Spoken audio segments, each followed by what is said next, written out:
గ్రంథాలయాలు జ్ఞాన సంపద నిలయాలని భీమడోలు ఎంపీడీఓ సిహెచ్ పద్మావతిదేవి అన్నారు. భీమడోలు శాఖ గ్రంథాలయంలో గురువారం 57వ జాతీయ గ్రంథాలయ వారోత్సవాలు ఘనంగా గ్రంథపాలకులు కె శ్రీనివాస్ ఆధ్వర్యంలో ప్రారంభమయ్యాయి. కార్యక్రమాన్ని ఎంపీడీఓ జ్యోతి ప్రజ్వలన చేసి ప్రారంభించారు. విద్యార్థులతో ఆమె ప్రతిజ్ఞ చేయించారు. వారికి మెంబర్షిప్ కార్డులను అందించారు. తొలుత దేశ ప్రధాని జవహర్లాల్ నెహ్రూ జయంతి సందర్భంగా నెహ్రూ గాంధీ చిత్రపటాలకు పూలమాలలు వేసి నివాళులర్పించారు.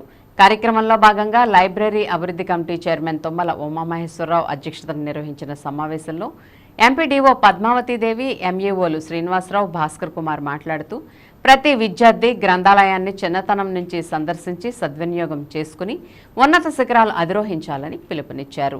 కార్యక్రమంలో సత్యం ఫౌండేషన్ అధినేత బాలనాగు విజయసారథి, మండల మానవతా సంస్థ చైర్పర్సన్ నూకరాజు, ఫోటోగ్రాఫర్స్ అసోసియేషన్ గౌరవ ప్రెసిడెంట్ పిల్లి బ్రహ్మారావు, రాష్ట్ర ఉత్తమ ఉపాధ్యాయ అవార్డు గ్రహీత మండే సుధాకర్, మాంటసోరీ కాలేజెస్ అధినేత కారే ప్రేమ్ కుమార్, హెచ్ఎం బి సత్యనారాయణ, పెనుమూడి బాలు, వివిధ పాఠశాలల విద్యార్థులు, గ్రామ పెద్దలు పాల్గొన్నారు.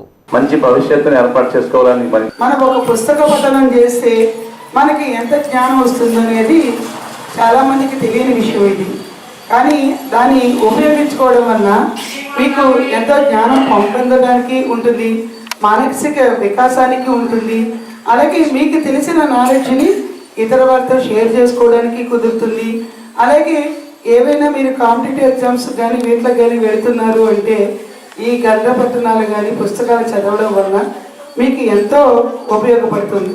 గ్రంథాలయం అనేది ఒక విజ్ఞాన భాండాగారం అది విజ్ఞాన భాండాగారం. అక్కడ మనకి బోల్డంత విజ్ఞాన పుస్తకాలు చదివితే లభిస్తుంది. ఉదయం నుండి సాయంత్రం వరకు ఎంతో లైబ్రరీలో ఉన్న బుక్స్ అన్ని చదివి ఆయన గ్రూప్ 1 పాస్ అయ్యి సిటిఓ అయ్యాడు. ఇప్పుడు ఏ విధంగా అయితే అందరి చేతుల్లో మొబైల్ ఉందో, ఒకప్పుడు అందరి చేతుల్లోనూ నవలలు కానీ పత్రికలు కానీ ఉండేవి. ఒకప్పుడు రోజుల్లో నవలలు చదువుతూ ఉండేవారు. ఇంటింటికి మొబైల్ లైబ్రరీ ఉండేది.